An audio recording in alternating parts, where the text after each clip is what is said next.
तो भाई लोग कैसे हो। आज मैं आप लोग के लिए लेके आया हूँ आलसी का मुकद्दर। चलिए कहानी स्टार्ट करते हैं। बहुत दिन हुए कंचनपुर में एक लड़का रहता था। उसका नाम तो रघुनाथ था, लेकिन सब उसे रघु कहते थे। रघु बहुत आलसी और मूर्ख था, लेकिन अक्सर वह लखपति बनने के सपने देखा करता था। एक दिन उसकी माँ उसे घर का ध्यान रखने को कहकर किसी काम से बाहर गई थी। अभी माँ को गए कुछ ही देर हुई थी कि खर सपने में रघु को कुबेर देवता दिखाई दिए। रघु, हम तुमसे बहुत खुश हैं। तुम बहुत सीधे और अच्छे लड़के हो। हम तुम्हारा घर स्वर्ण मुद्राओं से भर देंगे। और कुबेर ने पर रघु पर स्वर्ण मुद्राओं की वर्षा आरंभ कर दी।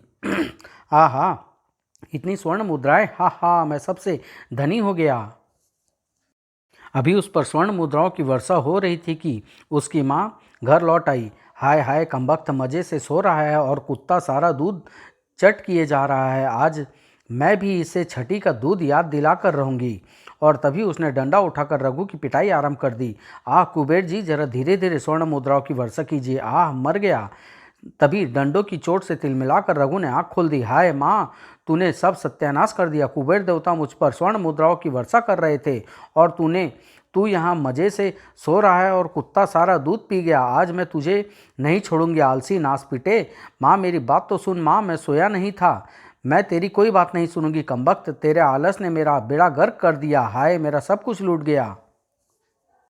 तेजी से दौड़ता हुआ रघु अचानक ठोकर खाकर गिरा। अब तुझे नहीं छोड़ूंगे नालायक। आज तेरे आलस का भूत पूरी तरह उतार कर रहूंगी। आह! माँ से बचने के लिए अचानक रघु जोर से बोला, माँ माँ, सांप तुम्हारे पीछे। माँ ने चौंक कर पीछे की ओर देखा। सांप कहाँ है? माँ, सांप तो घर से बाहर जा रहा है। अरे मरे नास पीटे, भाग जा भाग जा। अब तुझे कभी घर में नहीं घुसने दूंगी। लेकिन शाम तक घर से बाहर रहने पर भूख के मारे रघु की अकल ठिकाने आ गई। आखिर उसे घर लौटना पड़ा।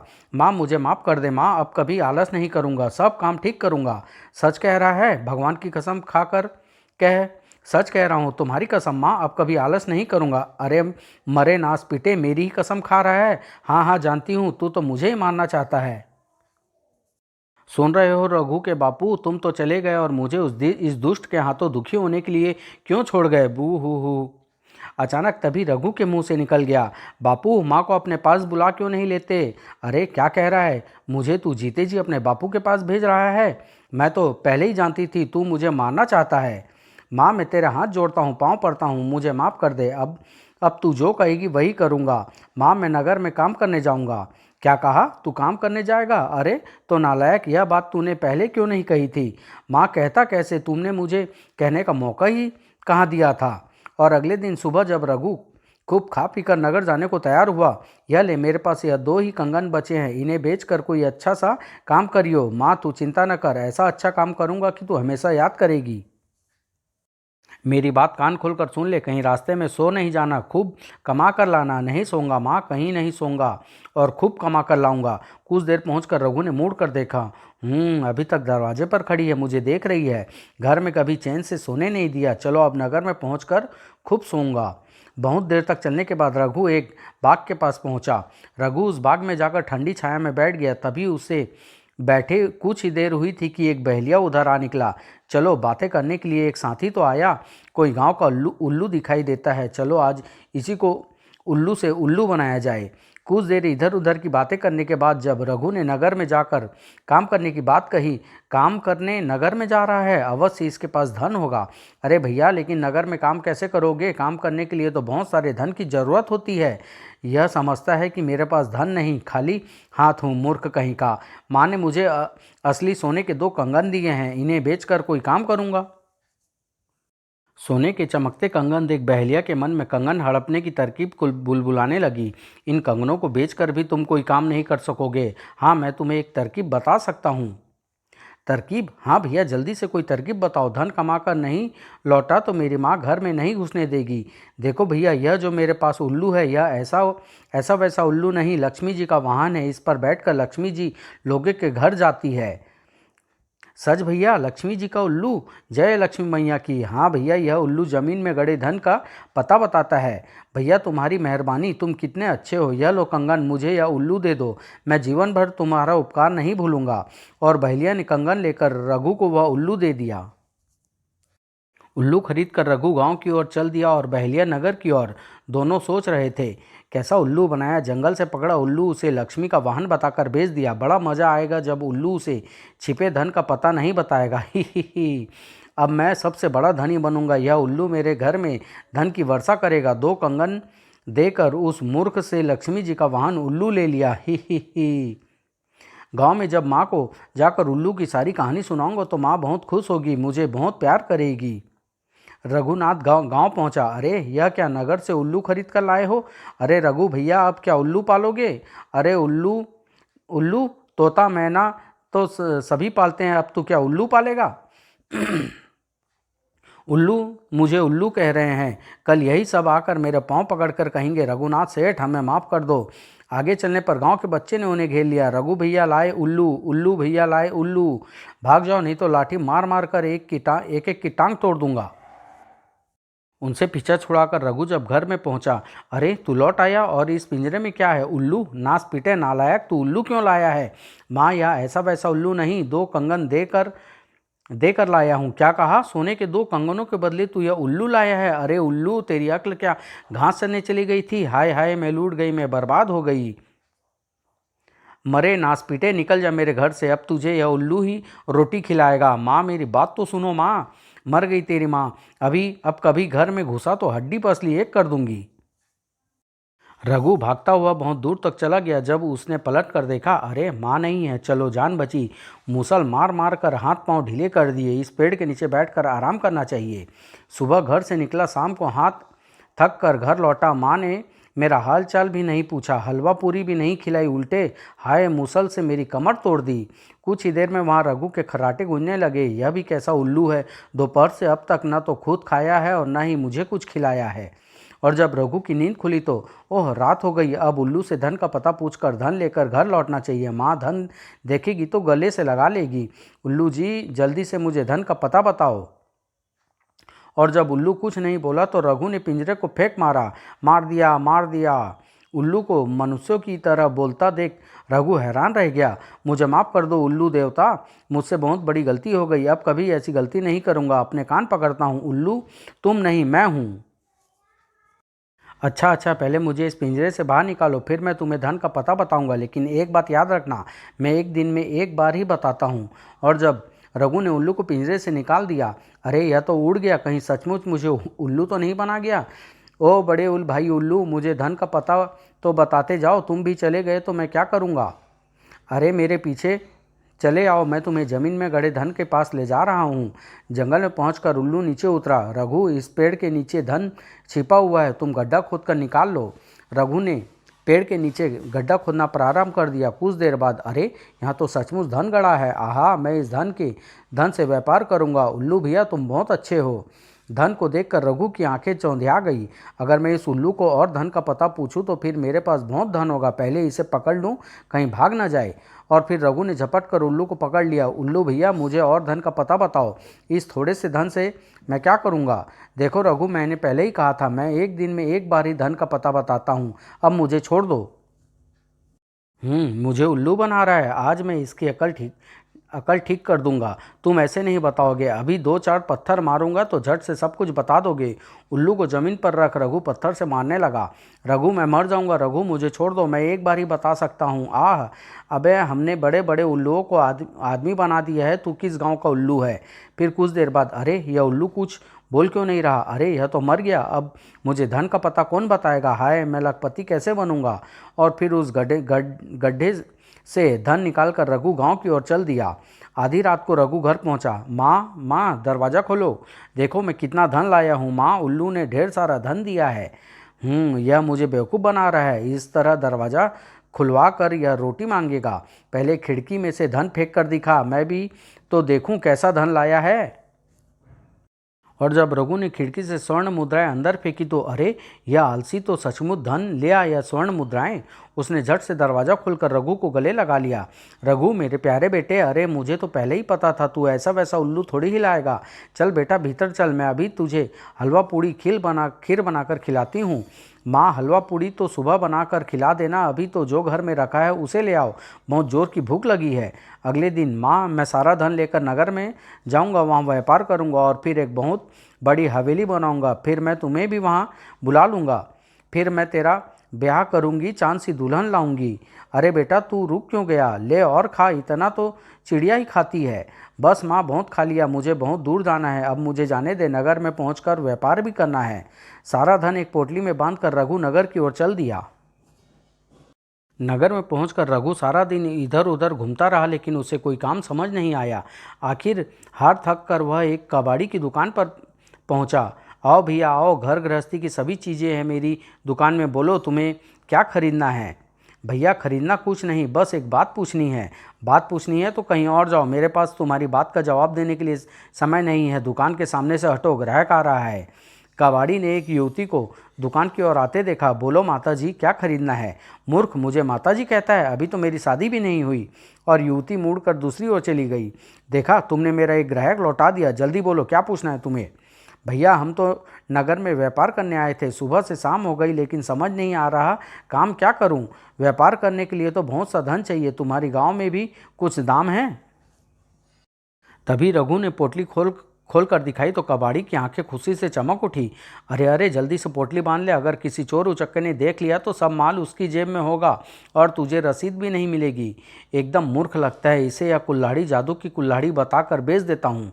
इतने धन से कोई व्यापार नहीं होगा। हाँ, मेरे पास एक जादू की कुल्हाड़ी है, एक पेड़ काटोगे तो 10 अपने आप कर देंगे, तुम्हें कुछ काम नहीं करना पड़ेगा। लेकिन मैं इस कुल्हाड़ी का क्या करूँगा, मैं तो व्यापार करने आया हूँ। अरे भाई वही तो बता रहा हूँ, सुनो, पेड़ों की लकड़ियाँ बेचकर तुम कुछ ही दिनों में लखपति बन जाओगे। सच, लकड़ियाँ बेचकर मैं लखपति बन जाऊंगा? हाँ, फिर तुम्हारी नगर में बहुत बड़ी हवेली होगी, तुम्हारी शादी होगी, गोरी गोरी दुल्हन आएगी। अच्छा, तो मेरा सारा धन लेकर मुझे यह जादुई कुल्हाड़ी दे दो। यह लो भैया, लाखों की चीज़ तुम्हें सस्ते में दे रहा हूँ, तुम भी क्या याद रखोगे, कोई कबाड़ी वाला मिला था। कुल्हाड़ी लेकर रघु जल्दी जल्दी गांव की ओर चल दिया। अभी कुछ दूर ही चला था कि उसे माँ की बात याद हो आई। नहीं नहीं, मैं गांव नहीं जाऊंगा, माँ कुल्हाड़ी देखते ही मुझे काट खाने को दौड़ेगी। आज रात किसी धर्मशाला में ठहर जाता हूँ, कल सुबह जंगल में जाकर खूब लकड़ियाँ काटूंगा, फिर उन्हें बेचकर जब लखपति बन जाऊंगा तो फिर गांव जाऊंगा। यह सोचकर रघु उस रात एक धर्मशाला में ठहर गया। दूसरे दिन जंगल में पहुंचकर रघु पेड़ काटने लगा। सुबह से दोपहर हो गई, लेकिन रघु से एक पेड़ भी नहीं कट पाया और तो उसे गुस्सा आ गया। कबाड़ी का बच्चा कह रहा था, जादू की कुल्हाड़ी है, एक पेड़ काटोगे तो 10 कट जाएंगे। अरे, इससे तो एक पेड़ भी नहीं कटा। रघु ने गुस्से से कुल्हाड़ी को जमीन पर फेंक मारा। उई उई, अरे यह कुल्हाड़ी तो बोल रही है, सचमुच यह तो जादू की कुल्हाड़ी है। कुल्हाड़ी देवी मुझे माफ़ कर दो। रघु, मैं जादू की कुल्हाड़ी हूँ, लेकिन यह बात वह कबाड़ी नहीं जानता था। उसने तुम्हें ठगने की कोशिश की थी, लेकिन मैं तुम्हें नहीं ठगूंगी। तुम उस पेड़ के नीचे आराम से बैठो, मैं अभी लकड़ियाँ काटकर ढेर लगा देती हूँ। और कुल्हाड़ी ने पेड़ों को काटना शुरू कर दिया। कुछ ही देर में कुल्हाड़ी ने कई पेड़ काटकर लकड़ियाँ का ढेर लगा दिया। अरे बाप रे, इतनी सारी लकड़ियाँ, अब इन्हें नगर में कैसे ले जाऊँगा। अरे तुम चिंता क्यों कर रहे हो, मैं इन लकड़ियों को उठाकर ले चलती हूँ, तुम मेरे पीछे पीछे चलो। और कुल्हाड़ी लकड़ियों को उठाकर नगर की ओर चल दी। रघु उसके पीछे पीछे दौड़ रहा था। काफ़ी देर चलने से रघु थक गया था। हम हम कुल्हाड़ी देवी सुनो, अब मुझसे चला नहीं जाता, रुक जाओ। रघु तुम थक गए, आओ लकड़ियों के इस ढेर पर बैठ जाओ, मैं तुम्हें भी उठाकर ले चलूंगी। रघु को लकड़ियों के ढेर पर बैठाकर कुल्हाड़ी फिर नगर की ओर उड़ने लगी। नगर में पहुंचकर रघु एक लकड़ी वाले की दुकान के सामने गट्ठर सहित उतर गया। उसे देखकर दुकानदार बहुत आश्चर्यचकित हुआ। रघु उसके पास पहुंचकर बोला, लाला जी, यह लकड़ियां बेचने के लिए लाया हूं। लाओ भाई लाओ, यह लो 1 रुपया, कल भी मेरी दुकान पर ही लकड़ियां लाना। और इस तरह लकड़ियां बेच बेच कर रघु ने कुछ ही दिनों में बहुत सारा धन कमा लिया। एक दिन, रघु खड़े खड़े क्या सोच रहे हो? लाला जी, धन तो बहुत कमा लिया, अब सोच रहा हूँ किसी सुंदर लड़की से विवाह हो जाए। लेकिन सुंदर लड़की, यही मौका है इस मूर्ख से कुल्हाड़ी हड़पने का। यह सोचकर दुकानदार ने कहा, इस तोते को देख रहे हो, यह ऐसा वैसा तोता नहीं, जादू का तोता है। यह तुम्हें उस लड़की के पास ले जाएगा जिससे तुम्हारा विवाह होगा, और यह तोता मैं तुम्हें कुल्हाड़ी के बदले दे सकता हूँ। सच लाला जी, आपकी बहुत मेहरबानी होगी, यह लो कुल्हाड़ी और यह तोता मुझे दे दो। कुल्हाड़ी के बदले तोता लेकर रघु खुशी खुशी गांव की ओर चल दिया। गांव की ओर जाते हुए रघु को अचानक माँ की बात याद आ गई। अरे बाप रे, अगर माँ मैं इस तोते को लेकर गांव में गया तो माँ मूसल से मेरी पिटाई कर देगी। मैं यहीं नगर में रहकर कोई दुल्हन ढूंढूंगा। और यह सोचकर रघु उल्टे पांव लौट पड़ा। नगर में पहुंचकर रघु ने तोते से कहा, हीरामन, मुझे दुल्हन के पास ले चलो। कैसा मूर्ख है, मुझे पिंजरे में बंद करके दुल्हन के पास ले जाने को कह रहा है। अरे यह तो कुछ बोल ही नहीं रहा। कहीं लकड़ी वाले ने मुझे ठग तो नहीं दिया। पहले मैं इसे हरी मिर्च खिलाता हूँ। तोते को कई हरी मिर्च खिलाने के बाद, हीरामन, अब जल्दी मुझे दुल्हन के पास ले चलो, नहीं तो तुम्हारे हाथ पांव तोड़कर सामने के कुएं में फेंक दूंगा। रघु भाई, पहले मुझे इस पिंजरे से बाहर निकालो, फिर मैं तुम्हें दुल्हन के पास ले चलूंगा। रघु ने पिंजरे से तोते को बाहर निकाला और तोता उड़कर पेड़ पर जा बैठा। अरे हीरामन, तुम तो ऊपर पेड़ पर बैठ गए, मुझे दुल्हन के पास ले चलो ना, मैं तुम्हें हरी मिर्च खिलाई है। तोता उड़कर चल दिया। अच्छा, मेरे पीछे चलो, मेरे पीछे पीछे चले आओ रघु भाई, मैं तुम्हें दुल्हन के पास ले चलता हूँ। तोते के पीछे अंधाधुंध दौड़ता हुआ रघु एक पत्थर से ठोकर खाकर गिरा। ओह ओह, मैं मर गया, मेरे घुटनों में चोट लग गई। कमबख्त मुझे किसी लड़की के पास ले जाएगा। फिर कुछ देर बाद, अरे यह तो बैलगाड़ी पर बैठा है, यहाँ तो कोई लड़की नहीं है। यह तो क्या मैं इस बुढ़िया से विवाह करूँगा। बैलगाड़ी से उड़कर तोता राजपथ की ओर उड़ चला। राजपथ पर राजकुमारी की सवारी जा रही थी। अचानक तोता राजकुमारी के हाथी पर जा बैठा। अरे मेरा हीरामन हाथी पर बैठा है, इसका मतलब यह राजकुमारी मेरी दुल्हन बनेगी। रघु तेजी से हाथी के पीछे दौड़ा।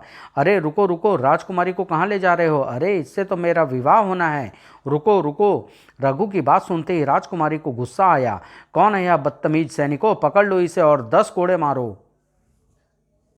तभी सैनिकों ने रघु को पकड़ लिया। अरे अरे, यह क्या करते हो, राजकुमारी से मेरा विवाह होना है और तुम मुझे कोड़े मार रहे हो। चुप हो जाओ, नहीं तो राजकुमारी जी तुम्हें 10 के बजाय 20 कोड़े की सजा दे देगी। सड़क पर ही सैनिकों ने रघु को कोड़े लगाए। राजकुमारी से विवाह करेगा, लंगूर, देखो देखो, उल्लू राजकुमारी से विवाह करेगा। वाह क्या बात है, राजकुमारी इसकी दुल्हन बनेगी। हाय मर गया, मार डाला, हाय। 7 8, अब करेगा राजकुमारी से विवाह। नहीं, अब नहीं, कभी नहीं। मैं तो क्या, मेरी 7 पीढ़ियां भी राजकुमारी से विवाह नहीं करेगी। आह। 10 कोड़े लगाकर सैनिक रघु को सड़क किनारे छोड़ गए। हाय मर गया, तोते के बच्चे, मुझे मरवा कर खुद भाग गया। हाय मैं बर्बाद हो गया, हाय मेरी कुल्हाड़ी, मैं भागा कहाँ हूँ। रघु भाई, मैं तुम्हें कोड़े खाते हुए देख रहा था। हाय मुझे कोड़े खाते हुए देख रहा था। अबे हीरामन के बच्चे, एक बार तू मेरे हाथ में आ जा। तेरा एक एक पंख अलग नहीं कर दिया तो मेरा नाम रघुनाथ नहीं। हाय मर गया, रघुनाथ, ही गांव में रघु, नगर में रघुनाथ। अबे मेरा मजाक उड़ा रहा है, उड़ जा मेरे सामने से, नहीं तो पत्थर मार कर तेरी चटनी बना दूंगा। रघु भाई गुस्सा मत करो, तुम्हारा विवाह इसी राजकुमारी से होगा। अबे 10 कोड़े तो खिलवा दिए, अब क्या मुझे फांसी पर चढ़वा कर ही दम लेगा। भाग जा यहाँ से। हाय मेरी कमर तो उधेड़ दी, हाय। रघु को वहाँ बैठे कुछ देर ही हुई थी कि उसने लोगों को भाग कर आते हुए देखा। भागो भागो, राक्षस आ गया, बचाओ बचाओ, हाय मेरा बेटा। तभी रघु ने सामने की ओर देखा, दूर से एक राक्षस उधर आता दिखाई दिया। अरे बाप रे, राक्षस, भागो नहीं तो पकड़ कर खा जाएगा। रघु दौड़कर पास ही एक बड़े पेड़ के पीछे छिप गया। थोड़ी देर में राक्षस उसके सामने से गुजरता हुआ आगे की ओर चला गया। हु हा हा हा। रघु वहाँ से भागकर जाने की सोच ही रहा था कि उसे फिर राक्षस लौट कर आता हुआ दिखाई दिया। लेकिन इस बार उसने उस हाथी को उठा रखा था जिस पर राजकुमारी बैठी थी। आ हा हा हा। राजकुमारी, बचाओ बचाओ, कोई मुझे इस राक्षस से बचाओ। उस राज्य में भयंकर राक्षस का उत्पात फैला हुआ था। वह अपनी इच्छा से अपने शरीर को छोटा या बड़ा कर लेता था। जब भी राक्षस किसी नगर में आता, अनेक लोगों को मार डालता। राजा के सैनिक भी उसे नहीं मार पाते थे क्योंकि उसके शरीर पर तीर तलवार का कोई असर नहीं होता था। जब राक्षस कुछ दूर चला गया, अरे यह राक्षस तो राजकुमारी को उठाकर ले जा रहा है। हीरामन तो कह रहा था कि राजकुमारी मेरी दुल्हन बनेगी। हाय अब मेरा विवाह कैसे होगा। तो रोता सुबकता रघु उसी पेड़ के नीचे बैठ गया। तभी पेड़ से उतरकर तोता उसके कंधे पर आ बैठा। हीरामन, राजकुमारी को तो राक्षस ले गया, अब मेरा विवाह कैसे होगा। रघु, इस राक्षस को मारने का कोई उपाय सोचो, विवाह तो तुम्हारा इसी राजकुमारी से होगा। रघु के कंधे पर बैठे तोते को बोलते हुए एक कसाई ने देखा जो जंगल से एक बकरी को पकड़ कर लाया था। अरे बोलने वाला तोता, इस लड़के से किसी तरह इस तोते को हथियाना चाहिए। कसाई उसके पास आया। ओ भैया, क्या तुम अपने उस तोते को बेचोगे? क्यों ना, इस तोते को इस आदमी को बेच दूं, 2-4 पैसे भी मिल जाएंगे और इससे पीछा भी छूट जाएगा। यह सोचकर रघु ने तोते को झट से पकड़ लिया। हाँ हाँ, ले लो भैया, मैं इससे अपनी जान छुड़ाना चाहता हूँ, लेकिन तुम कितने पैसे दोगे? अरे, यह तो पैसे मांगता है, मैं भी इसे जादू की बकरी बताकर ठगता हूँ। यह सोचकर वह कसाई बोला, सुनो भैया, यह ऐसी वैसी बकरी नहीं, जादू की बकरी है। इसका दूध जमकर सोना बन जाता है। मैं तो इसे राजा को बेचने जा रहा था, तो क्या तुम मेरे तोते के बदले में यह बकरी मुझे दोगे?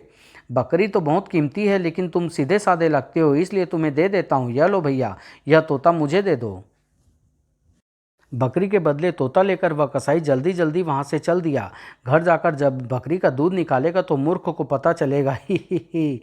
जब तोता उसे किसी मुसीबत में फंसाएगा तो मज़ा आएगा और मैं दूध का सोना बनाकर खूब धनी बन जाऊंगा। मैं कुछ दूर चलकर बकरी ने चलना बंद कर दिया। अरे, यह तो चलती ही नहीं, मैं इसे कंधे पर उठाकर ले चलता हूँ। गांव में जब सबके सामने दूध का सोना बनाकर दिखाऊंगा तो सब बहुत हैरान होंगे, सब मुझे सेठ रघुनाथ कहेंगे। ही। बकरी को लेकर रघु जंगल में पहुंचा। ओह, इस बकरी ने तो बुरी तरह थका दिया। मुझे भूख भी लगाई है, लेकिन यहाँ मुझे खाने के लिए क्या मिलेगा? अरे, इस बकरी का दूध निकाल कर पीता हूँ, किसी तरह पेट तो भरेगा। गांव में पहुंचकर दूध निकालूंगा तो उसे जमा कर सोना बना लूंगा। यह सोचकर रघु एक पेड़ के नीचे बकरी को बांधकर दूध निकालने लगा, लेकिन बहुत देर तक कोशिश करने के बाद भी बकरी ने एक बूंद दूध भी नहीं दिया तो वह गुस्से से भर उठा।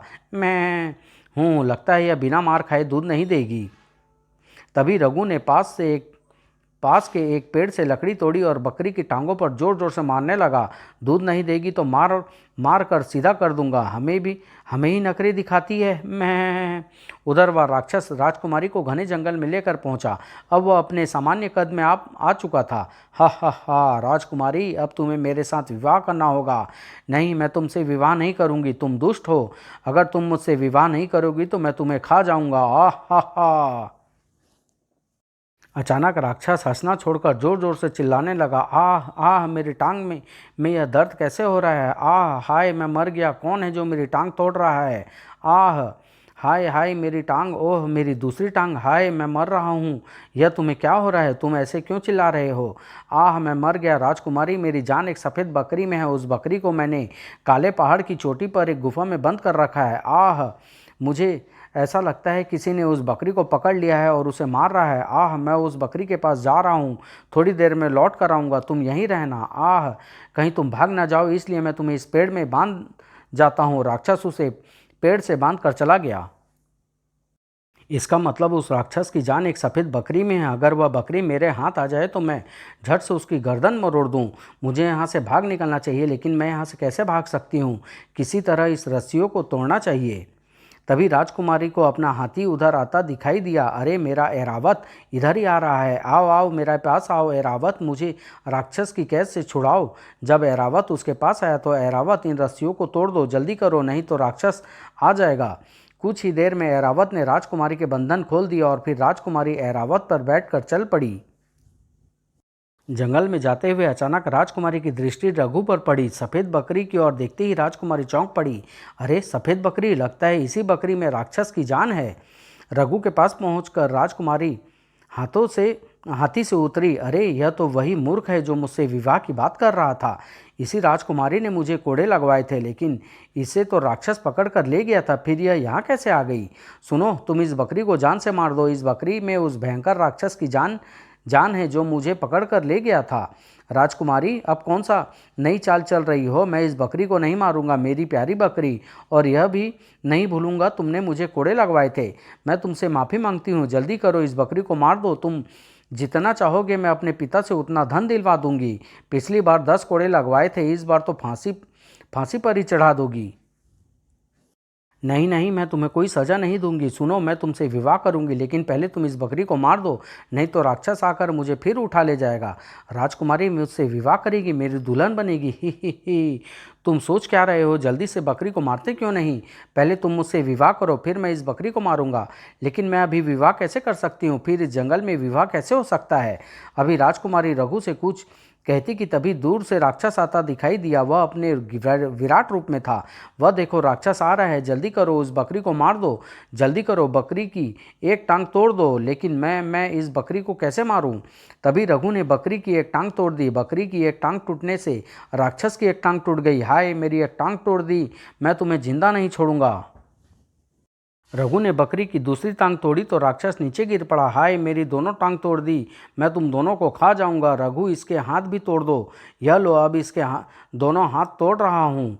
बकरी के अगले पांव टूटते ही राक्षस के दोनों हाथ भी टूट गए। आह आह, मेरे दोनों हाथ भी तोड़ दिए। और तभी रघु ने बकरी की गर्दन मरोड़ दी। राक्षस तुरंत मर गया। रघु और राजकुमारी हाथी पर बैठकर नगर में पहुंचे। राजकुमारी को वापस लौटा देख नगरवासी प्रसन्नता से झूम उठे। राजकुमारी को सकुशल देख राजा बहुत खुश हुआ। उसने रघु के साथ राजकुमारी के विवाह की घोषणा कर दी। अगले ही दिन दोनों का विवाह हो गया। रघु इस खुशी के अवसर पर अपनी माँ को बुलाना न भूला था। समाप्त।